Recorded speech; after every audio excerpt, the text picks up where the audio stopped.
నమస్తే అన్న. మరి ఈ రోజున వైజాగ్ వేదికగా దక్షిణ మధ్య రైల్వే సంబంధించి ఒక గెజెట్ నోటిఫికేషన్ ఇచ్చారు. మరి అదేవిధంగా ఇటు వైసీపీ నాయకులు గతంలో మనం చూసుకున్నట్లయితే భోగాపురం ఎయిర్పోర్ట్ విషయంలో కానీ, గూగుల్ కంపెనీ విషయంలో కానీ నేనే తీసుకొచ్చి చెప్పి జగన్మోహన్ రెడ్డి గారు మాట్లాడారు. మరి దీన్ని కూడా నేనే తీసుకొచ్చాని చెప్పి క్రెడిట్ ఏమన్నా జగన్మోహన్ గారు తీసుకునే పందా ఏమన్నా ఉందంటారా ఏంటన్నా? ఏం చెప్తారు దాని మీద? ఇప్పుడు జగన్మోహన్ రెడ్డి గారి హయాంలో అన్ని కంపెనీలైనా పెట్టుబడులైనా పారిపోతామే కానీ వచ్చేది ఏం లేదండి. అది రాష్ట్ర ప్రజలందరికీ తెలుసు. రాష్ట్రం ఎంత సర్వనాశనం అయిందో కూడా ప్రజలు చూశారు. చంద్రబాబు గారి హయాంలో ఆయన అధికారంలో ఉంటే ఆయన పెట్టుబడులు, మా కంపెనీలు, సంక్షేమ పథకాలు ఇవే చూసుకుంటాడు ఆయన. దాంట్లో భాగంగానే గూగుల్ అయినా, భోగాపురం ఎయిర్పోర్ట్ అయినా, ఈ రైల్వే జోన్ వచ్చేసేసి మన విభజిత రాష్ట్రానికి అదొక హామీ. అది కేంద్రం ఇచ్చిన హామీ విభజించేటప్పుడు రాష్ట్రానికి.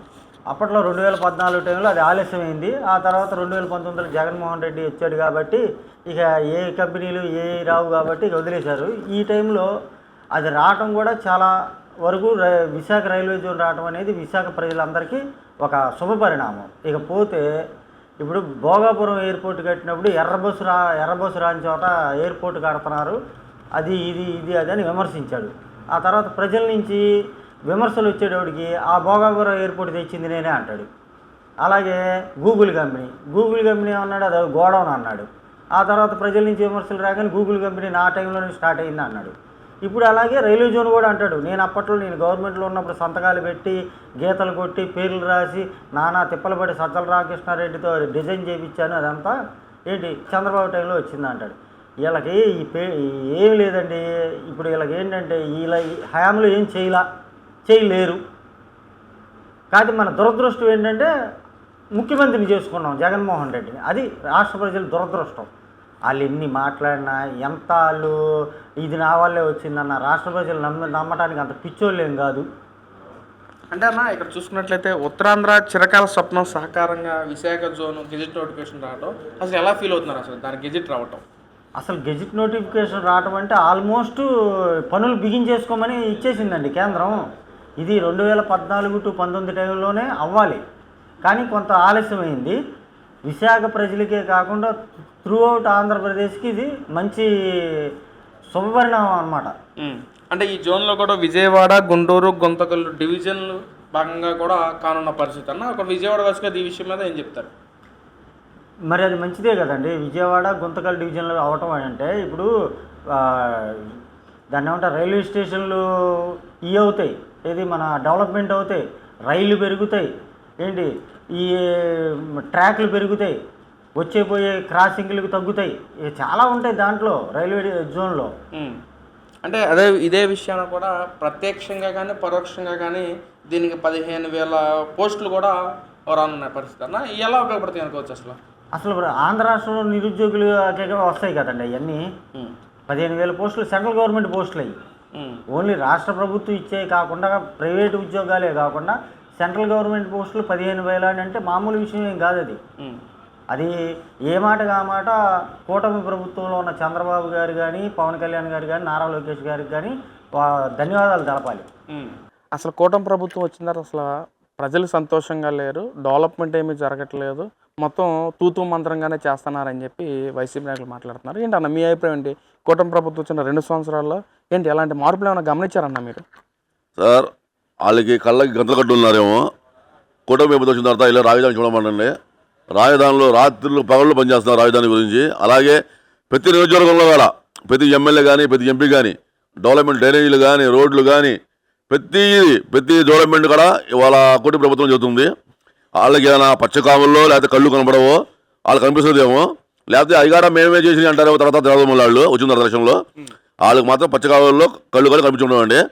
కావాలంటే మీడియా ముఖంగా మీరు ఇంకోటి చేయండి. మొత్తం ఇప్పుడు ఈ నియోజకవర్గం ఉంది, మా ఎమ్మెల్యే గారు బొడిప్రసాద్ గారు ఎన్ని రోడ్లు వేస్తున్నారు, అన్ని డెవలప్మెంట్ చేస్తారు, డ్రైనేజీలు అని రోడ్లు అని వేస్తున్నారు, డెవలప్మెంట్ చేస్తున్నారు. దానికి ప్రజలు విమర్శ పడుతున్నారు వాళ్ళని. అంతేగాని వీళ్ళు ఊరినే పేగు మాటలు చెప్పకుండా ఎవరు చేస్తలేదు, ఏం చేస్తలేదు. వీళ్ళు ఏం చేశారండి? వీళ్ళు 5 సంవత్సరాలు ఏం చేశారు? ఒక్క రోడ్డు మేల, ఒక్క డ్రైనేజీ కట్ల. దేవుడి వల్ల 2 సంవత్సరాలు వచ్చిన తర్వాత వీళ్ళు ఒక 40% డెవలప్మెంట్ చేశారు. ప్రతి నియోజకవర్గానికి 40% డెవలప్మెంట్ చేశారు కూటమి ప్రభుత్వం మాత్రం అండి. అంటే అన్న ఇక్కడ చూసుకున్నట్లయితే అమరావతిలో అసలు చంద్రబాబు నాయుడు గారు 250 కోట్లు పెట్టి అద్దాల మేడలు కడుతున్నాడు. అదే డబ్బు వేరే ఇదిగా ఉపయోగిస్తే చాలా బాగుంటుంది కదా అని చెప్పి విడతల రజనీ మాట్లాడుతున్నా. మరేంటి అసలు దాని మీద మీ ఒపీనియన్ ఏంటి? సరే అండి, అద్దాల మేడలు కడుతున్నారు. మళ్ళీ అయ్యే డబ్బులు వెళ్ళి అక్కడ ఋషికొండలో పెద్ద పెద్ద ప్యాలెస్ కట్టకుండా ఆయన ఆ డబ్బులు ఇక్కడ కట్టుంటే ఎక్కడ అయ్యేది కది. ఎక్కడ తీసుకెళ్ళి 500 కోట్లు 600 కోట్లు పెట్టకుండా ఆ డబ్బులు ఇక్కడ ఇల్లు కట్టుకుంటే ఇది డెవలప్ అయ్యేది కదా. ఇవన్నీ ప్రజల్ని ఏదో మప్పులు పెట్టాలి, మాయమాటలు చెప్పాలి అంటే అవన్నీ ఒక 30 సంవత్సరాల క్రితం ఉండండి. ఎవరి నుంచి 10 మంది చెప్తే ప్రజలు ఎన్నేవాళ్ళు. ఇప్పుడు ఏంటంటే ఇప్పుడు మీడియా ఉంది, ప్రతి ఊళ్ళో ఫోన్లో ఉంది. జగన్ 5 నిమిషాలు మీరు పెట్టేస్తున్నారు, జగన్ చూపిస్తున్నారు. ఎవరు నమ్ముతారండి? ఎవరికి మేము వెళ్ళి 10 సంవత్సరాల క్రితము మా పెద్దమ్మ వాళ్ళు బావల వాళ్ళు ఓట్లు ఏంటంటే మా వాళ్ళు 10 మంది ఓటు వేసేవాళ్ళు ఆ మాటని. ఇప్పుడు ఏం చెప్పినా ఓటేరు. నాయకుడు పని చేస్తే ఓటేస్తారు, అంతేగాని మేము వెళ్ళి టప్పు కొట్టుకుంటే వెళ్ళి ఓటేరు. వాళ్ళు తెలుసు, ప్రజలకు తెలుసు ఎవరు ఓటేస్తుంది. చూపించారు కదండి, మొన్న 11 ఇచ్చారు, చూపించారు కదా ప్రజలు ఏంటో ప్రభావం వల్ల. ఇలా అనుకున్నారండి, ఒక ఎంపీ ఒక ఎమ్మెల్యే లిస్టు ఈ జీవితం అంతే. మళ్ళీ అది చేసుకుంటే వీళ్ళు తూకుని కోతలు వీళ్ళే పడతారు, వీళ్ళే పాటు చేసుకుంటారు. వీళ్ళు రాజకీయం భవిష్యత్తుని చేతులారా పిచ్చి పిచ్చి స్టేట్మెంట్లు ఇచ్చి పిచ్చి మాట్లాడి ఈ రాజకీయ జీవితాన్ని వీళ్ళే నాశనం చేసుకుంటున్నారండి. ప్రజలు మమ్మల్ని మళ్ళీ పట్టం కట్టబోతున్నారు, కుటుంబ ప్రభుత్వం మీద తీవ్ర వ్యతిరేకత వచ్చేసింది.